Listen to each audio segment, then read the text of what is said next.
सर्वज्ञ श्री चक्रधर स्वामी की जय।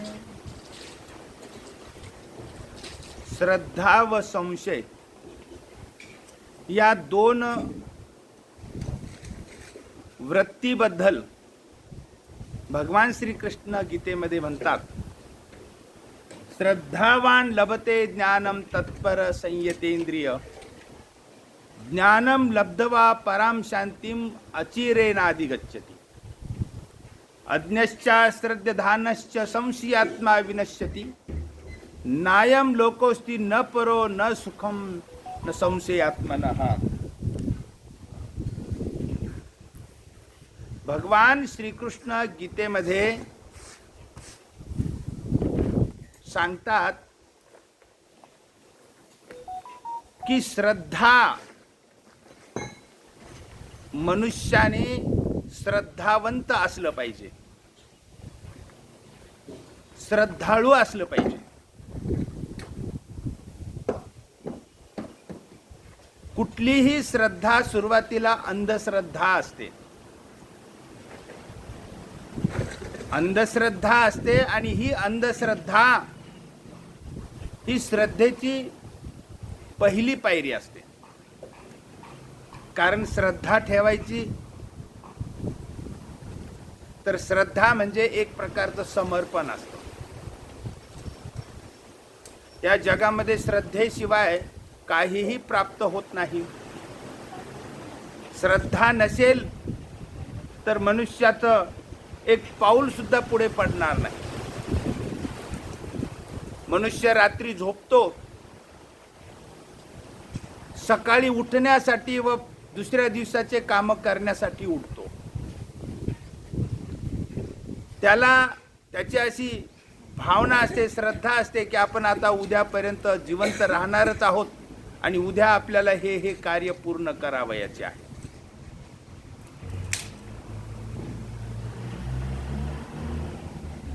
आपण प्रवास करीत असताना ज्या गाडीमध्ये आपण प्रवास करतो त्या गाडीचा ड्रायव्हर योग्यच ड्रायव्हिंग करणार आहे,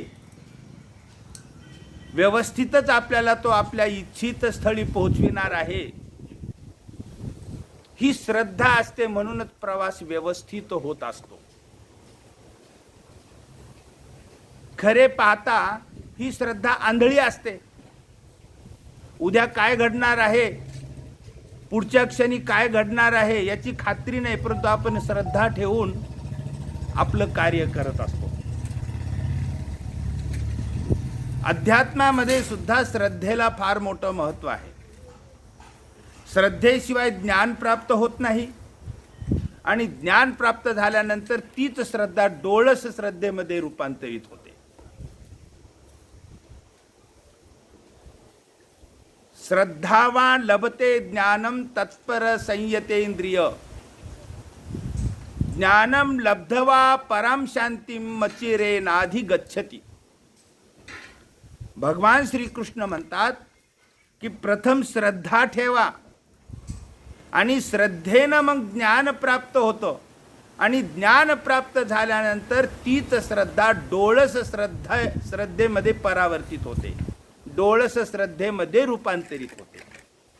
म्हणजे कुठल्याही डोळस श्रद्धेची पूर्वावस्था ही आंधळी श्रद्धा असते।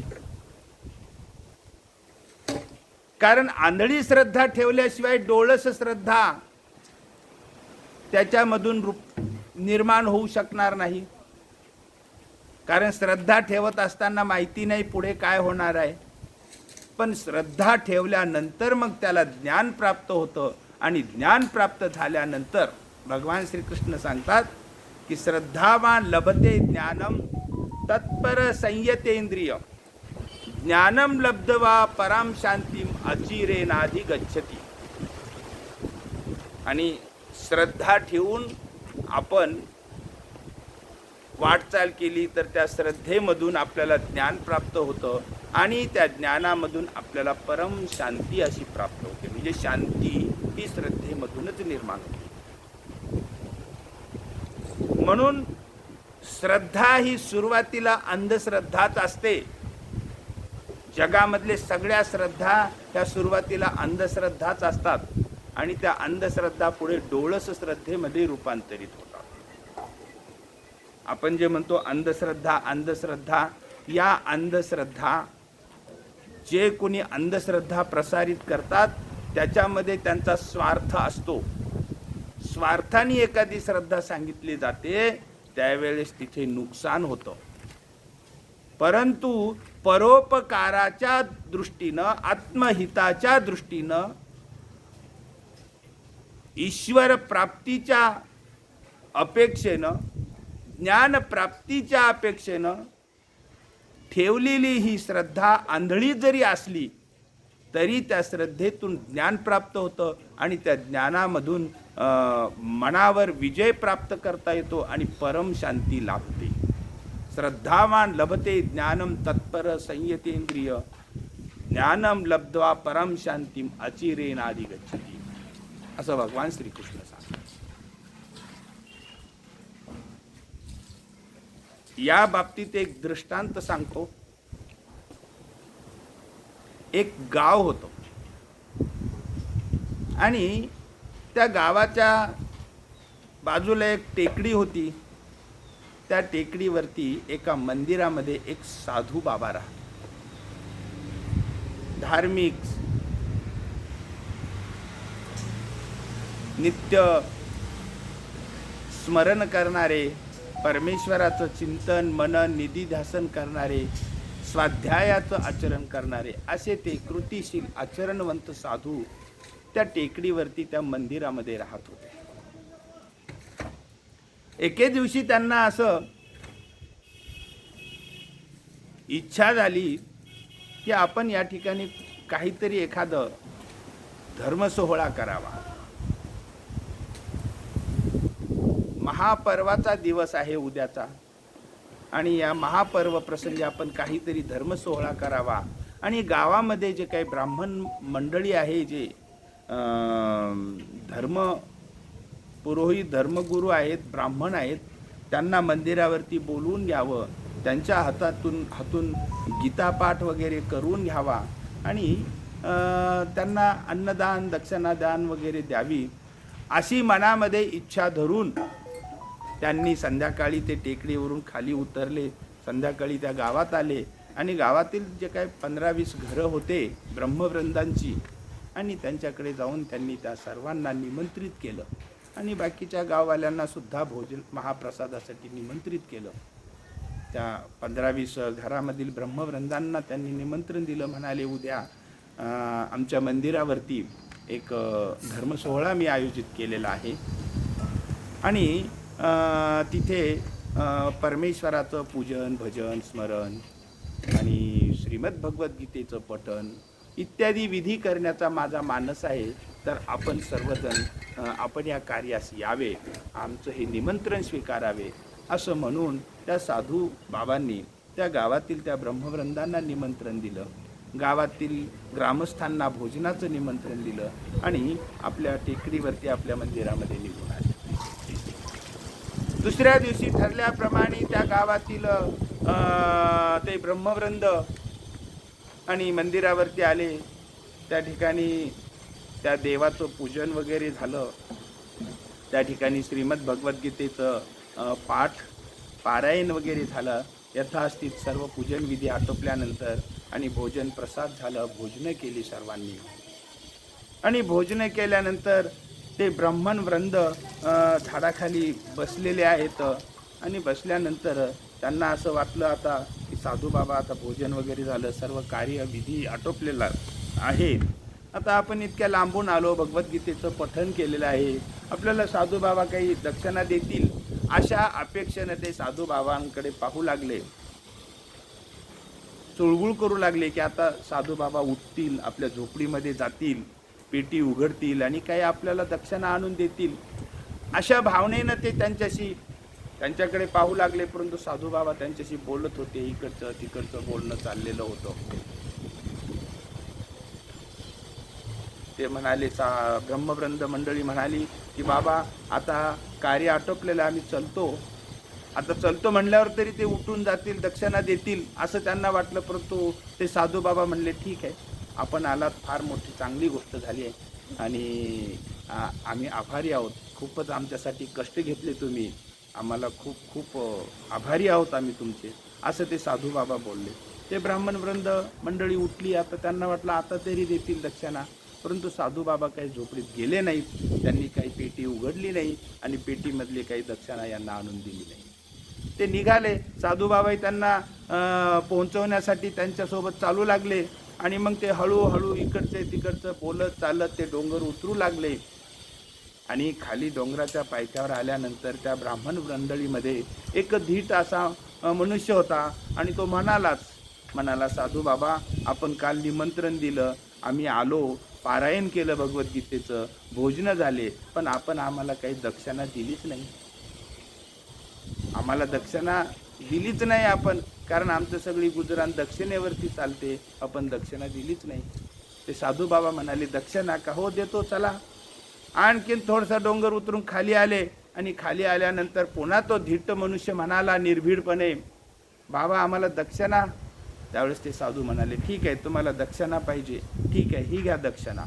असं म्हणून त्या साधूंनी त्या डोंगरावरती पायथ्याला पडलेले मोठमोठे दगड आणि एक एक गोटा उचलून त्यांना दक्षिणा म्हणून द्यायला सुरुवात केली. आता साधूंनी दक्षिणा दिल्यानंतर ते निमूटपणे काहीही प्रतिकार न करता त्यांनी घेतली दक्षिणा. एखादा धडधाकट असेल त्याला मोठा दगड दक्षिणा म्हणून द्यायचे ते, एखादा लहान असेल त्याच्या प्रकृतीप्रमाणे, वृद्ध असेल त्याला छोटासा दगड, मोठा असेल मोठा दगड, असे एक एक ब्राह्मणाला एक एक दगड त्या साधू बाबांनी दक्षिणा म्हणून दिली. आणि साधूंनी दिलेली दक्षिणा नाकारावी कशी? दोष लागेल, पाप लागेल, म्हणून भीतीपोटी त्या ब्राह्मणांनी त्या साधूंनी दिलेले मोठमोठे दगड दक्षिणा म्हणून स्वीकारले. आणि मग सगळ्यांना दक्षिणा मिळाली का म्हणून साधू बाबांनी शेवटी विचारलं, तर ते म्हणाले, हो सगळ्यांना मिळाली. ठीक आहे, मग या, असं म्हणून निरोप घेतला आणि ते साधू बाबा आपल्या मंदिराकडे टेकडीवरती जाण्यासाठी परत फिरले आणि ते ब्राह्मण मंडळी गावाकडे चालू लागले. साधू बाबा टेकडीवरती आले, ते ब्राह्मण मंडळी आता गावाकडे चाललेली होती. चालता चालता त्यांनी पाहिलं साधू लांब गेलेत आता, आणि मग ते आपापसात बोलू लागले, काय म्हणे हे साधू बाबा, आणि दुसऱ्याच्याच दान दक्षिणेवरती यांचं जीवन चाललेलं, हे काय आम्हाला दक्षिणा देतात? आम्ही दक्षिणा मागितली तर आम्हाला यांनी एक एक दगड उचलून दिला म्हणे. काय करायचे ते दगड घरी नेऊन?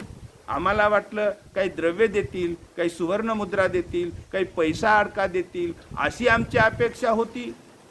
परंतु यांनी आम्हाला एक एक दगडच उचलून दिला. दगड काय कमी आहेत का? आमच्या गावामध्ये आमच्या वाड्याच्या मागे भिंत पडलेली आहे, दगडच दगड आहेत, काय करायचे ते दगड?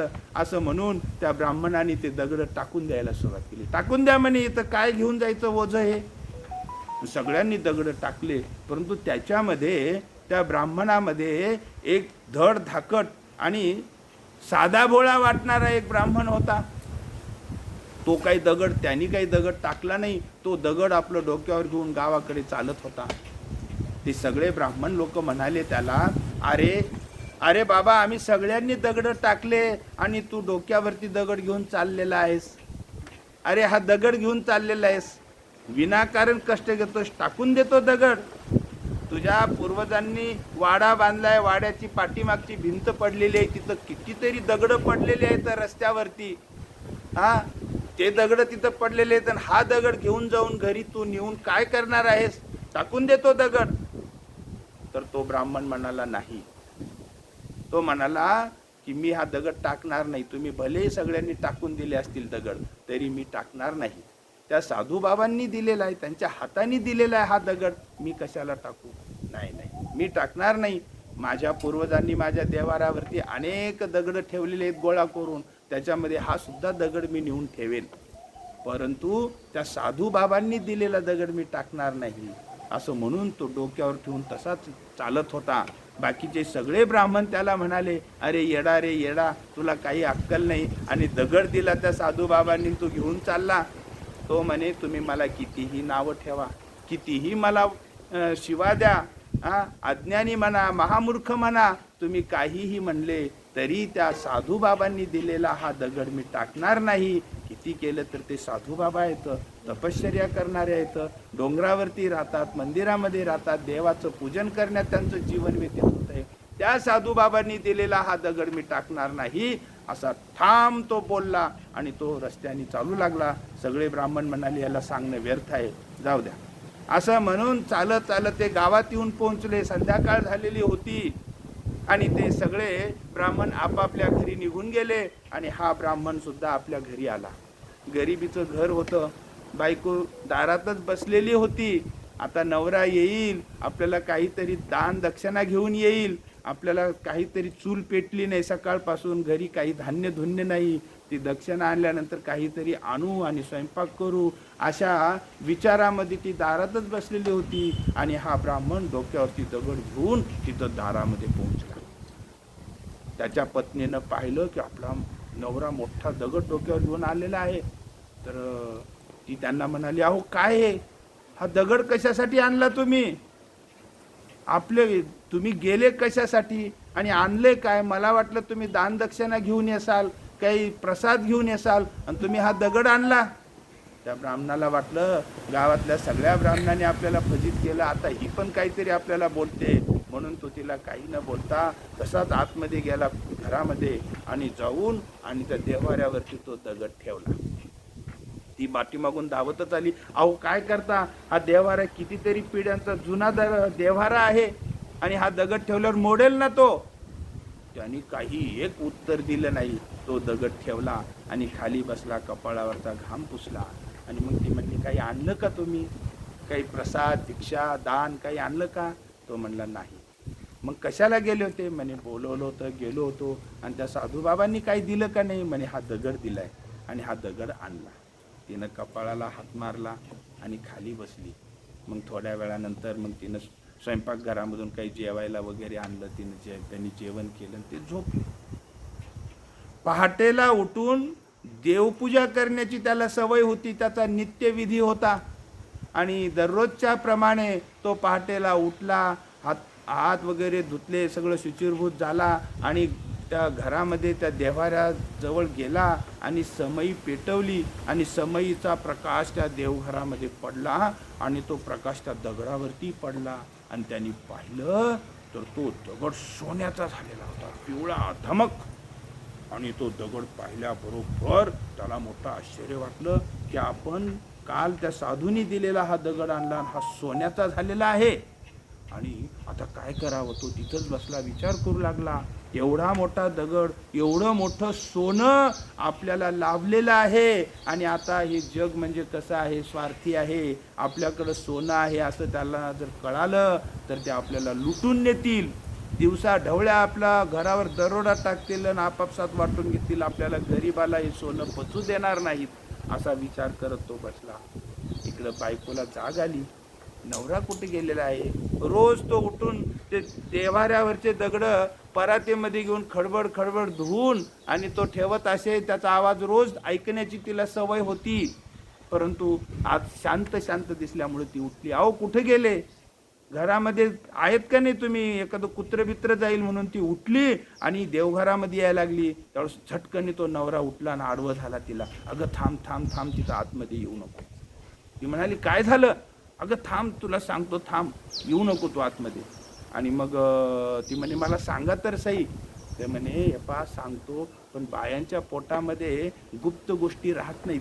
ते बडबड बडबड करून सगळ्या जगाला सांगून टाकतात आणि तू पण सगळ्या जगाला सांगशील आणि सगळीकडे वार्ता पोहोचेल.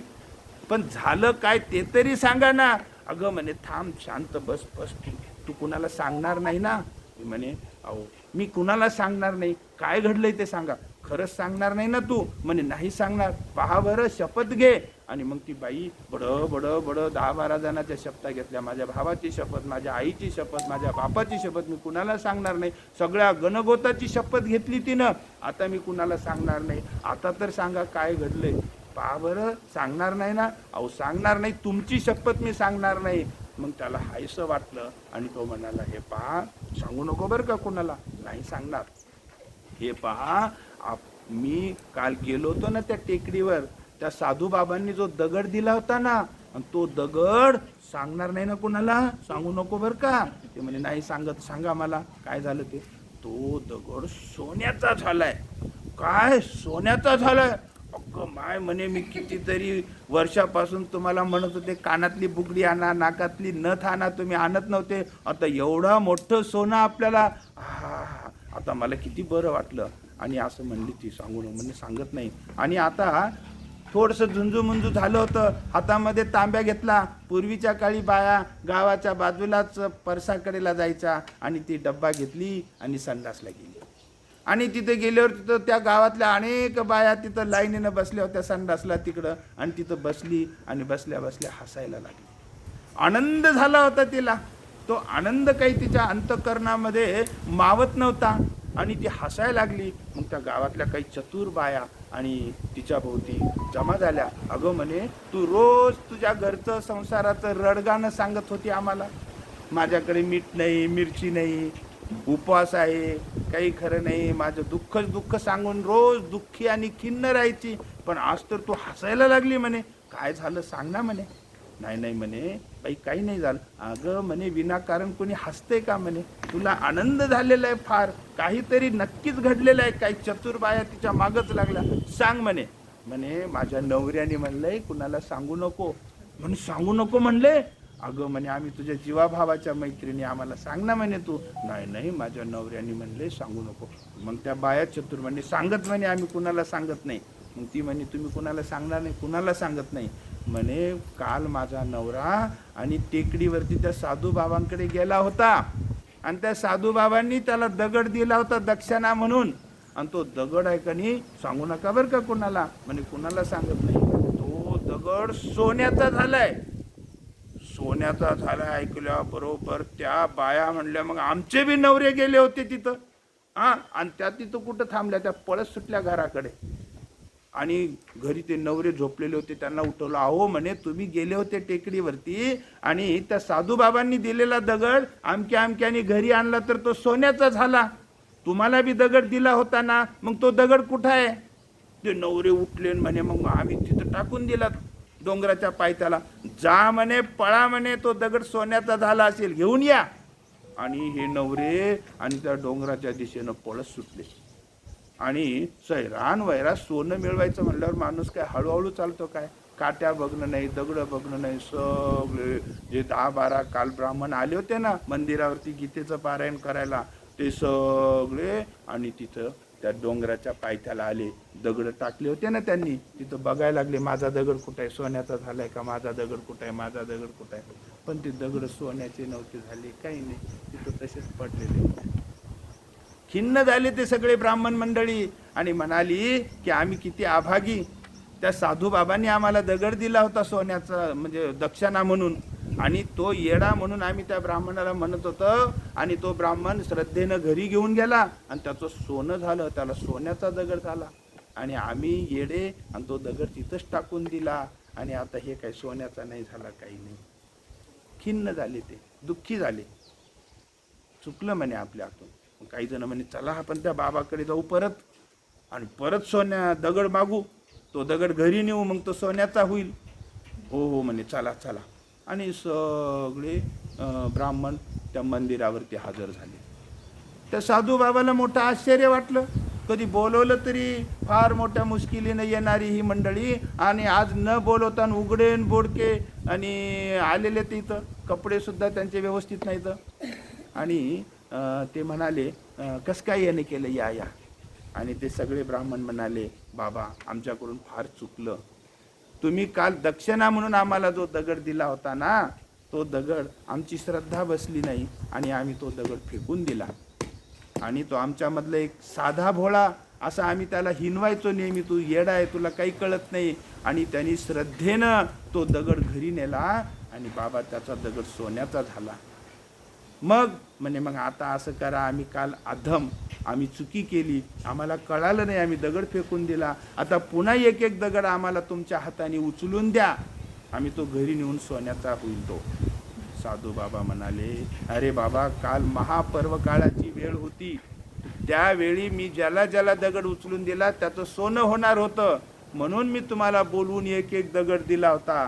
पण तुम्ही अविचाराने कुठलाही विचार न करता ते दगड फेकून दिले, तुमची श्रद्धा नाही बसली. आणि त्या साध्या भोळ्या माणसानी श्रद्धेनं तो दगड घरी नेला, त्याचं सोनं झालं. म्हणे मग आता आम्हाला, म्हणे आता नाही, आता 12 वर्षानंतर सिद्धी गई 12 बरस. सिद्धी एकदा क्षण गेला की 12 वर्षानंतर तो पुन्हा क्षण येतो. आता पुढील 12 वर्षानंतर ती सिद्धी येईल, त्यावेळेस मी देईल, आता देता येणार नाही. आणि हे सगळे दुःखी झाले आणि मनाला ते दोष देऊ लागले की आम्ही श्रद्धा नाही ठेवली आणि आम्ही नुकसान करून घेतलं.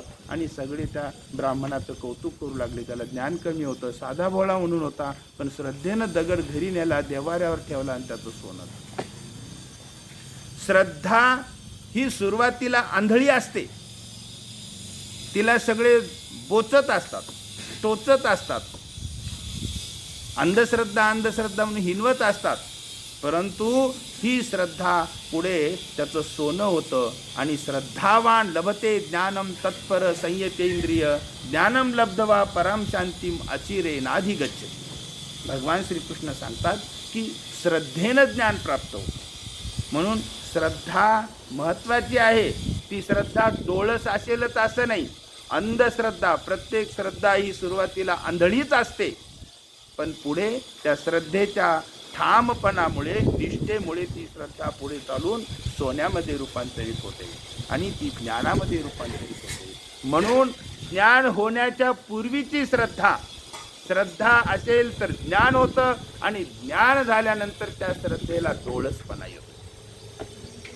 म्हणून भगवान श्रीकृष्ण सांगतात की श्रद्धा असली पाहिजे.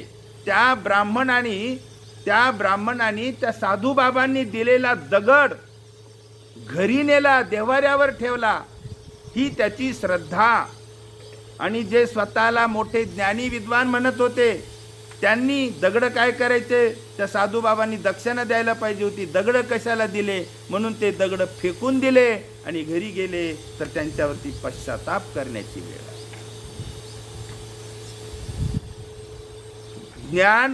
ज्ञानाचं रूपांतर कधी संशयामध्ये होऊ देऊ नये.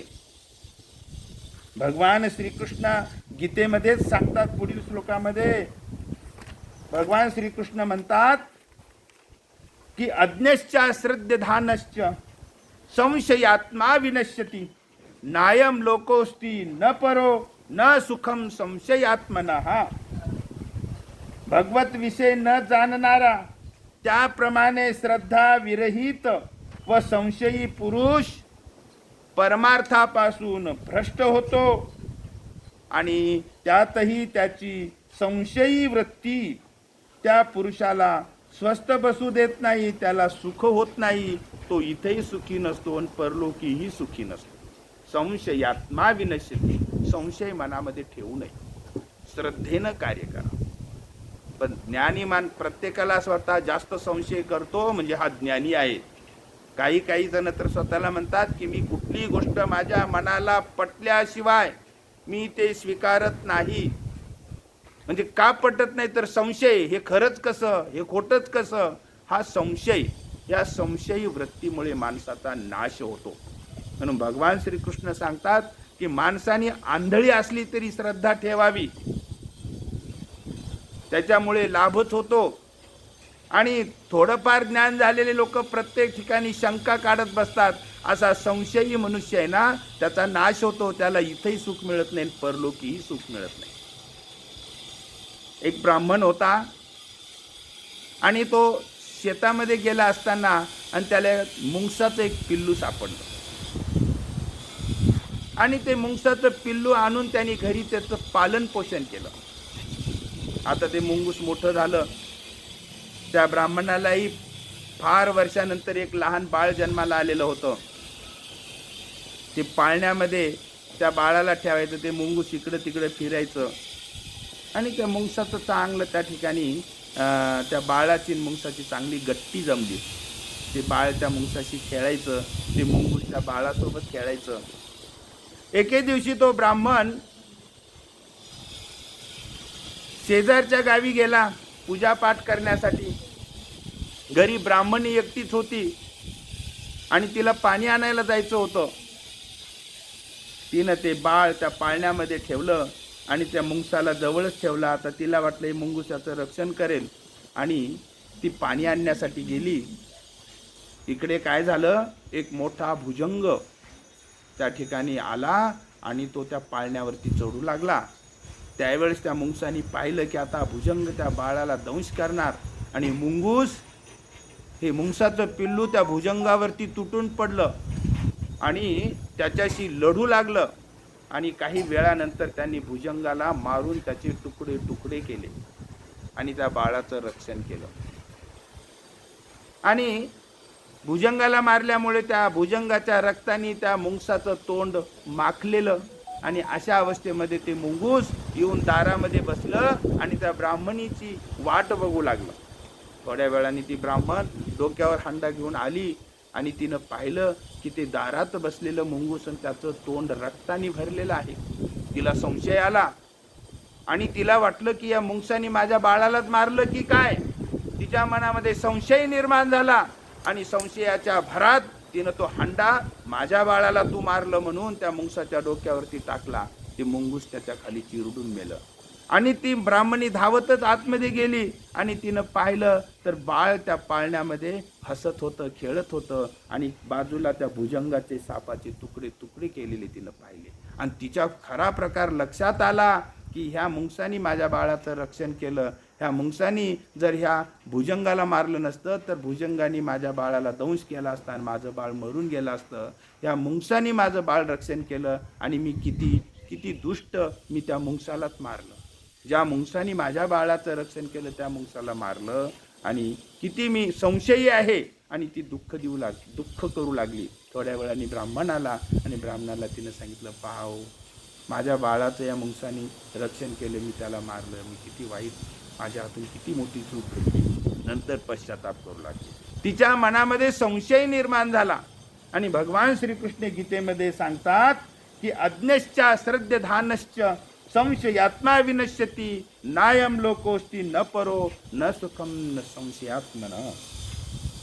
म्हणून आणि संशयपणा, मनामध्ये संशय नाही ठेवला पाहिजे. कुठलीही श्रद्धा सुरुवातीला अंधश्रद्धा असते, पण श्रद्धेनं पुढे चालून ज्ञान मिळतं आणि तीच श्रद्धा डोळस होते. ते सांगत असताना भगवान श्रीकृष्ण एक दुसऱ्या बाजूला सांगतात की संशय मनामध्ये सतत ठेवू नये. थोडंसं फार ज्ञान झाले की तो माणूस प्रत्येकाकडे संशयाने बघतो, प्रत्येक गोष्टीकडे संशयाने बघतो, प्रत्येक कार्याकडे संशयाने बघतो आणि हा संशय माणसाला ना इथे सुख देत ना परलोक. भगवान श्रीकृष्णांचं हे निरूपण माणसाने जीवनात उतरवलं पाहिजे. सर्वज्ञ श्री चक्रधर स्वामी की जय.